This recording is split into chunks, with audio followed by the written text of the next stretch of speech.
자, 오늘 사무엘 하 5장 펴세요. 사무엘 하 5장 펴세요. 이건 다음 시간에 넘어갑니다. 선물은 덮어놓습니다. 오늘 집중하여 들으시기 바랍니다. 여부수 족속입니다. 여부수 족속은 이제 다음 주에 넘깁니다. 예쁜 이거 여부수 족속인데, 이 여부수 족속은 정말로 이스라엘이 다 빼앗았는데 이 족속 하나만은 빼앗지 못했어요. 그래서 다윗이 정말로 이것을 치고 나서 이제 완전한 이스라엘 예루살렘을 왕도로 삼죠, 그죠? 통합의 왕이 되어서. 자, 문제 1번 한번 보겠습니다. 우리 민재 눈 떴나? 민재 1번 한번 읽어주세요.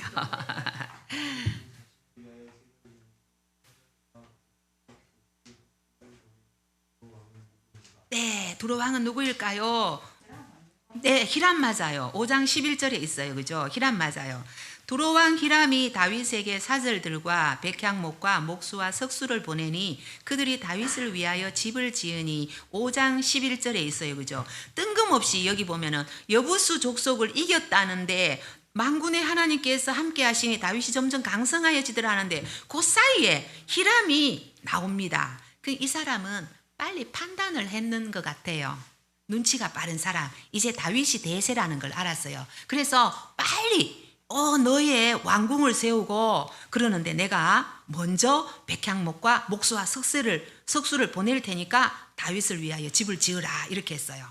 그래서 자, 그 다음에 히람이었고요. 문제 2번 우리 재무님 2번 한번 읽어주세요.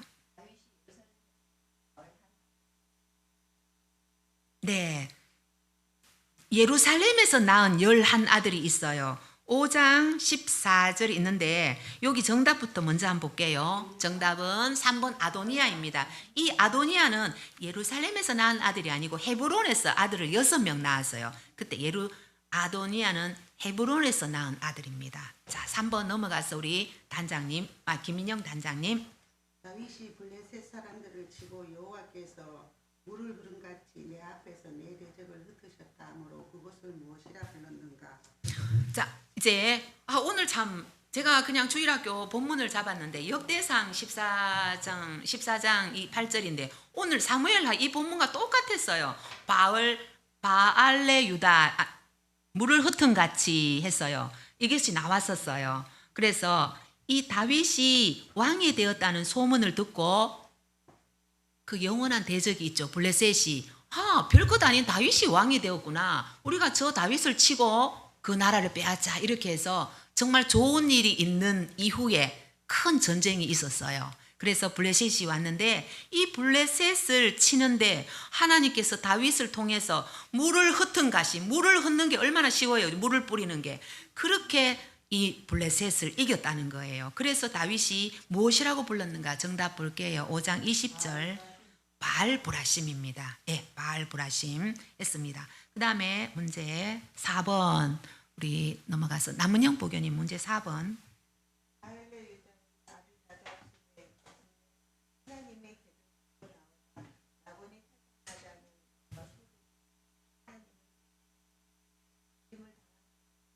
네, 6장 6절 한번 읽어주실래요?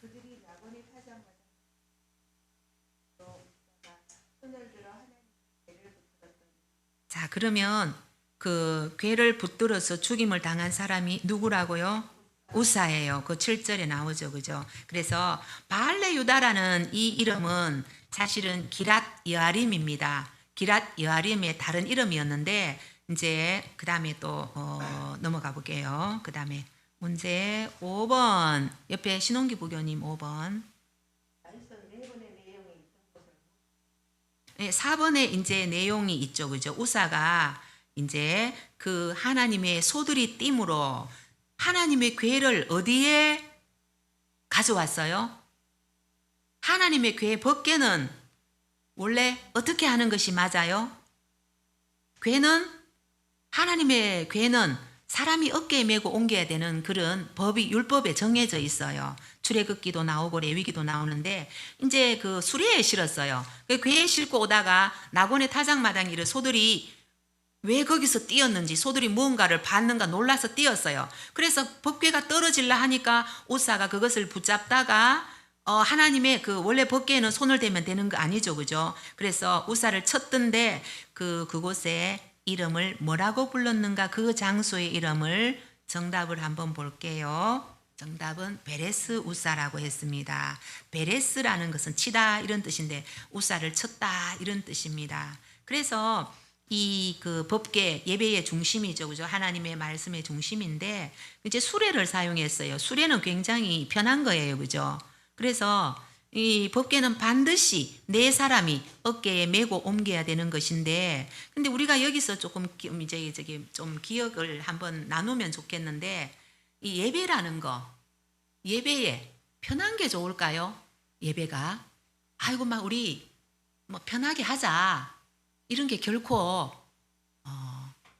좋지 않다는 거예요. 하나님의 법대로 해야 된다는 거예요. 예배는 그럴 때 하나님이 기뻐하신다는 거예요.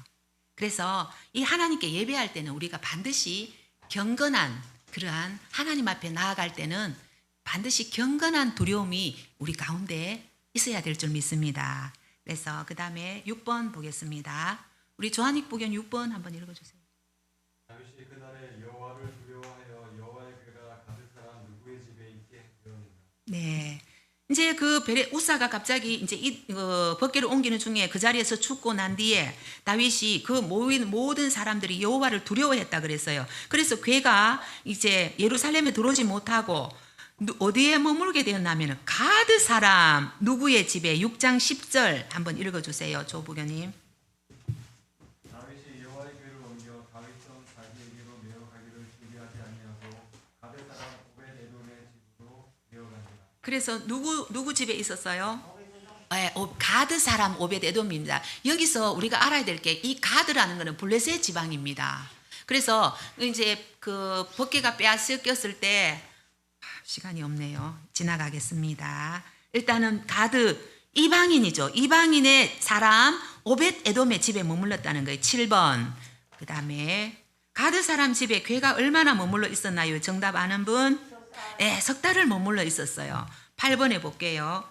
이 궤가 다윗성으로 이제 두 번째, 모든 하나님이 이제 다윗은 그 하나님의 법을 따라서 이제 그 궤를 메고 다시 이제 예루살렘 성으로 들어올 때에 8번 우리 현보교님 한번 읽어주세요. 여호와 궤가 다윗성으로 들어올 때 다윗 왕이 여호와 앞에서 뛰놀며 보고 신중에 엎드리는 중입니다. 네, 다윗이 이제 그 궤가 들어오는 게 너무 기뻤어요. 정말 힘을 다해서 하나님 앞에 뛰놀며 찬양하고 춤을 췄다는 것. 이것을 심중에 업신여겼다는 거예요. 심중에 업신여겼는 그 사람이 누구라고요? 미갈. 우리 마지막 그 7장 23절 원로 단장님 23절 한번 읽어주세요. 6장 23절.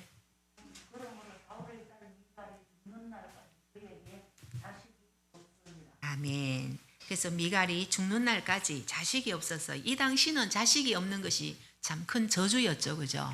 그래서 하나님께서 태의 문을 닫으시고 그게 마음으로도 심중으로 업신여겼는데 자식이 없다는 거예요. 그래서 나는 이 글을 읽을 때 참 많이 회개한 적이 많습니다. 마음으로 어떤 사람을 업신여기고 마음으로 내가 표현은 하지 않았지만 마음으로 업신여겼던 적이 굉장히 많았어요. 그래서 이거 하나님 나 마음으로 업신여긴 적이 많았습니다. 회개한 적이 있었어요. 그리고 9번 보겠습니다. 9번 제가 보겠습니다. 여호와께서 다윗의 먼 장래 일을 한 선지자에게 말씀하셨고 그 선지자는 다윗에게 말했다. 이 선지자는 누구인가? 7장 4절에 보면은 그 밤에 여호와의 말씀이 나단에게 임하여 이르시되 이렇게 했어요. 이제 나단 선지자에게 하나님께서는 말씀하고 나단 선지자가 다윗에게 말씀하고 이렇게 했습니다. 그래서 우리에게 이런 하나님의 말씀을 전해주는 사가님과 우리 말씀을 또 우리는 개인이 또 말씀을 볼 수 있잖아요. 그죠? 하나님의 말씀을 들을 수 있다는 거 이것이 얼마나 큰 축복인지 우리가 늘 감사해야 되겠습니다. 마지막 10번 보겠습니다. 10번 우리 다 같이 한번 읽어볼까요? 여호와께서 누구에게 내 후손이 여호와의 집을 건축할 것이라고 말씀하셨는가? 누구에게 네 후손이 여호와의 집 곧 성전을 건축할 것이라고 말씀했는가? 이거 정답 볼게요.